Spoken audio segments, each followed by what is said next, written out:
a truth that had been buried for over 3 decades. The wind outside howled against the terminal windows, rattling the glass as if nature itself could feel the tension thickening inside. Clive's pulse pounded in his ears as he took slow, measured steps down the hallway, his breath shallow, his mind racing.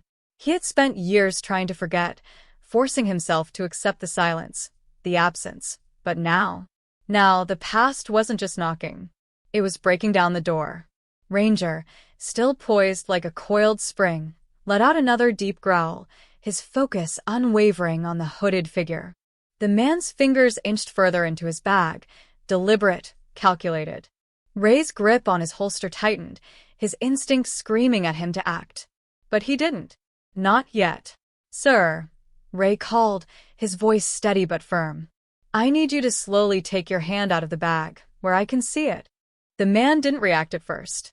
He simply sat there, unmoving, the seconds stretching into eternity.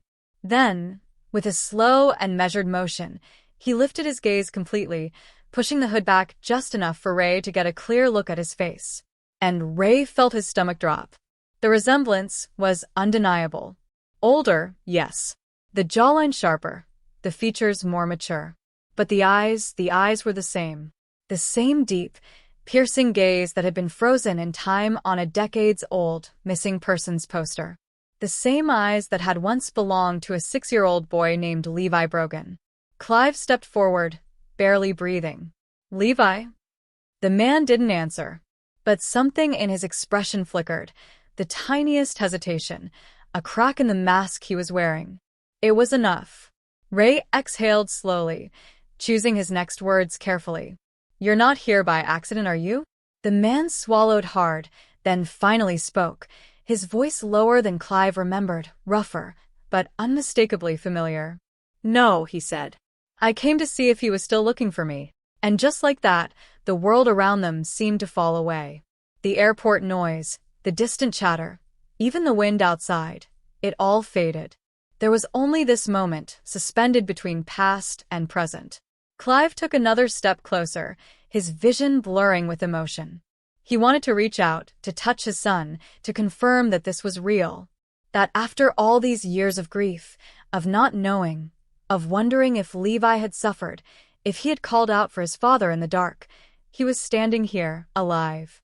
But before Clive could speak, Levi glanced around warily, his shoulders tensing, his eyes darting to the exits. "I don't have much time," he muttered.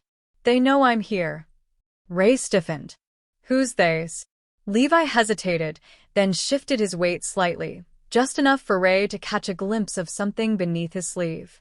A faint scar, barely visible, running along his forearm. It wasn't the mark of an accident. It was a sign of survival. Clive saw it too. And in that instant, every emotion inside him twisted into something darker. Ranger let out another low, warning growl. Whatever had happened to Levi all those years ago, whoever had taken him, wasn't done yet. And now they were coming. Than before. The weight of what had just happened sat between them like an unspoken truth neither of them was ready to face. Clive sank into the chair, his hands trembling slightly as they rested on the metal table. His mind raced, replaying every second of the encounter.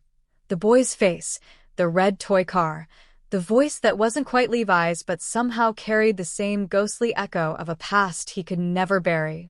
His chest tightened. Was it possible? Could his son, his Levi, truly be alive? Ray remained standing, arms crossed, his jaw clenched as he processed the impossible. "A kid doesn't just appear in an airport without a trace," he said finally, his voice low, deliberate. "And he sure as hell doesn't vanish into thin air." Clive exhaled shakily. But he did. Ranger, still restless, paced near the door. His instincts were still on edge, his body language caught between confusion and alertness. He had sensed something real, something undeniable. And yet, just like the boy, it had slipped through their fingers. Ray ran a hand over his face, frustration creeping into his voice. "Let's go over it again." The man in the hoodie, he knew exactly what to say, exactly how to bait you. "He led you to that kid on purpose." "Why?" Clive shook his head, staring blankly at the table. I don't know.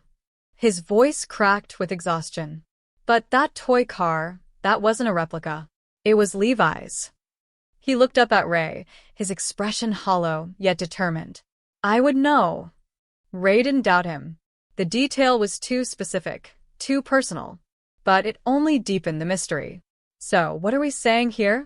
Ray asked carefully. That your son was taken, hidden for 33 years, and now what? Someone's leading him back to you in pieces. The words sent a chill through Clive's spine. That's exactly what it felt like.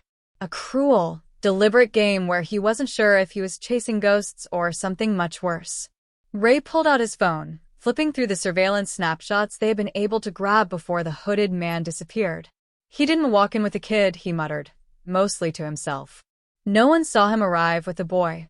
So how did Eli or Levi, or whoever the hell he is, get here? Clive swallowed hard. Someone brought him. The air in the room seemed to drop a degree. Ray nodded slowly. And whoever it was didn't want us to see them. A silence stretched between them, heavy and unrelenting. Then, Ray's phone vibrated. A new message. No sender. No number. Just a single line of text. You were never supposed to find him. Ray stiffened. The message mirrored the letter Clive had received, the one with the photograph of Levi, impossibly aged.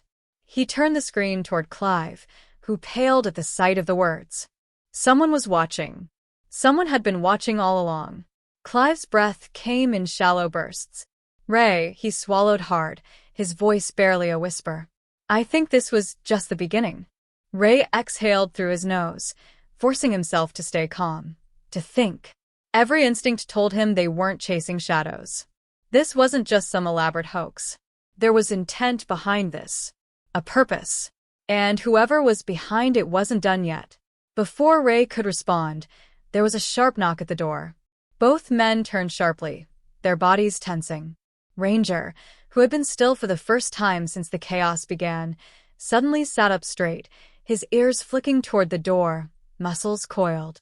Ray stepped forward cautiously, one hand still hovering near his holster. Who is it? Silence. Then, a second knock.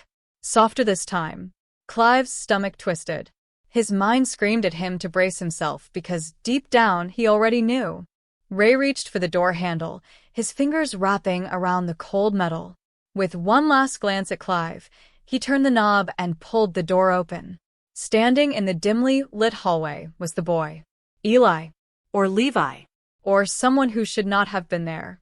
His small frame was backlit by the flickering overhead lights, his face unreadable in the shadows. But in his right hand, he clutched the same red toy car. His voice was quiet, almost mechanical. They told me to come back, he said. And then, barely above a whisper.